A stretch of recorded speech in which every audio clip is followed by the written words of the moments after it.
She was everybody's bubbly person. You know, she just had this infectious laugh. She was one of those people that she was born to be a mom. So she really loved to be a mom. A brutal daylight murder in Texas has shocked the United States. You have probably seen the viral footage on your feed. Two young women walk toward a patrol car in the blistering Texas heat. They are wearing handcuffs. They are smiling. One turns to the lens and jokes like she is leaving a party. They do not look scared. They look completely amused. Hours earlier, a 32-year-old mother of 5 was stabbed to death on a busy street. Cameras rolled the entire time. Most of you already know their names. Kitty and Cookie, the smiling sisters of Del Rio. How does a mother do this to another mother and then laugh? The official police documents just dropped. They do not just tell us what happened on that bloody pavement. They reveal what these sisters allegedly did behind closed doors during a tight 2-hour window before officers ever knocked. I am going to show you that hidden timeline today. I will reveal a chilling piece of forensic evidence inside that second home that changes how you view those unhinged smiles. You cannot look away from what happened to Caroline Pena. Subscribe before we go any further. It costs you nothing. It ensures stories like hers stay seen instead of forgotten. Before the mugshots and the viral clips, there was just Caro. Her friends remember a bubbly, loyal woman who was born to be a mom. Her oldest son is a 17-year-old close to high school graduation. Think about that boy walking through his worst nightmare. Caro posted a happy Facebook video just weeks before. Now, a devastating final phone call haunts her closest circle. What if her best friend had answered? To understand how a mother of 5 ends up bleeding on a residential sidewalk while her attackers laugh, we have to look at the minutes right before the first blade fell. Thursday, June 25th, began like any normal summer day in Del Rio, Texas. This small border city sits roughly 2 hours west of San Antonio. Just after 2 p.m., the local hospital received a trauma patient. Caroline Pena arrived with multiple severe stab wounds. Doctors immediately realized the local facility could not handle the damage. They rushed her toward a San Antonio trauma center. While surgeons fought for her life, detectives flooded the neighborhood. They moved with incredible speed. Investigators spoke to eyewitnesses and tracked the confrontation back to a specific driveway.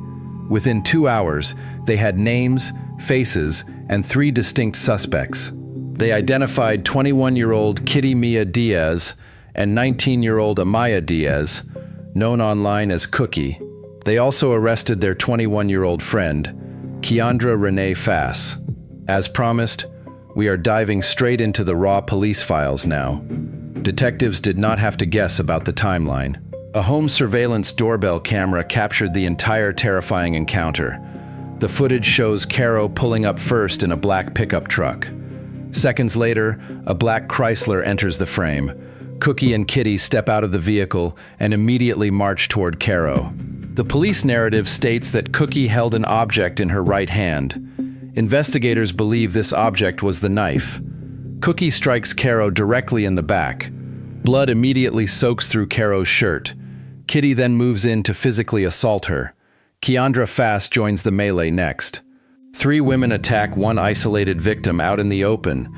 Caro takes 3 deep wounds altogether. The blade strikes her twice in the back and once in the stomach. Think about the sheer proximity required for that kind of violence. You feel every single blow land. The attackers fled the scene immediately and left her bleeding on the asphalt. But their escape route led straight to a second location that horrified seasoned investigators. When officers finally surrounded that second home on the other side of town, they didn't find panic. They found a clean crime scene and a ticking clock. Officers tracked the black Chrysler to a residence on the other side of Del Rio. The car sat in the driveway like a blatant confession. Around 4 p.m., police took Kitty and Cookie into custody. They arrested Keandra Fass shortly after.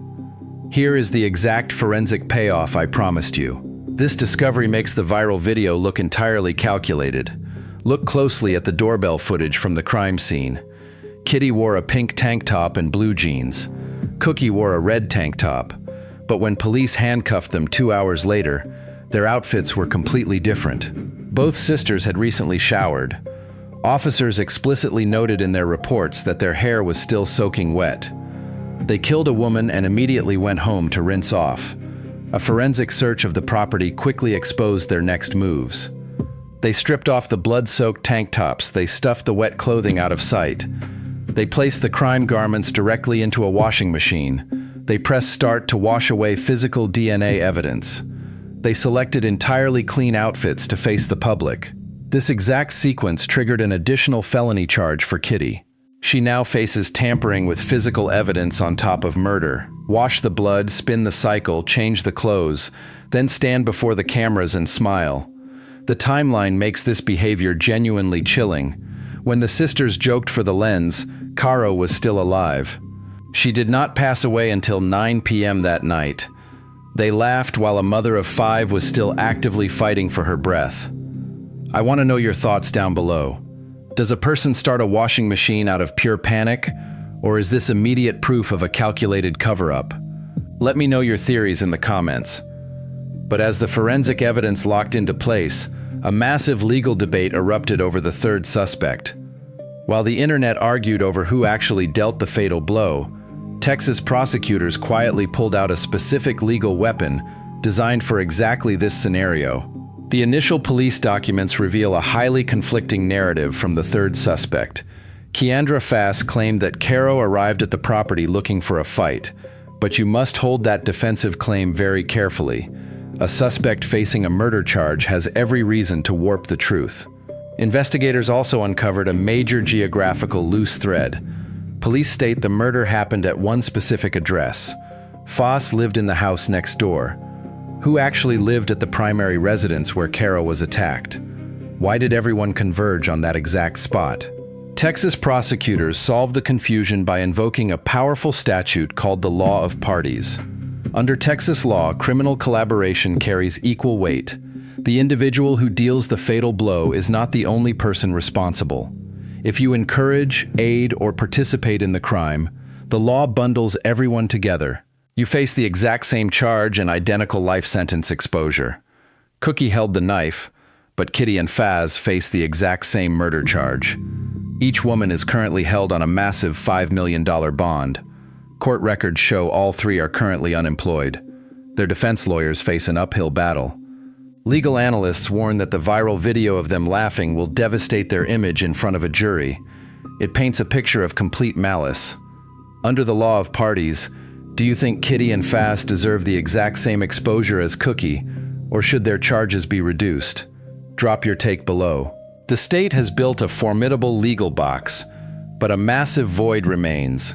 Even with a Ring camera, wet hair, and a washing machine full of evidence, the central question of this entire tragedy remains completely unanswered.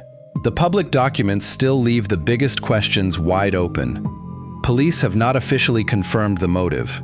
The chief believes this was not a random attack, but the specific grudge remains hidden. We still do not know if detectives recovered the actual murder weapon or if it vanished entirely.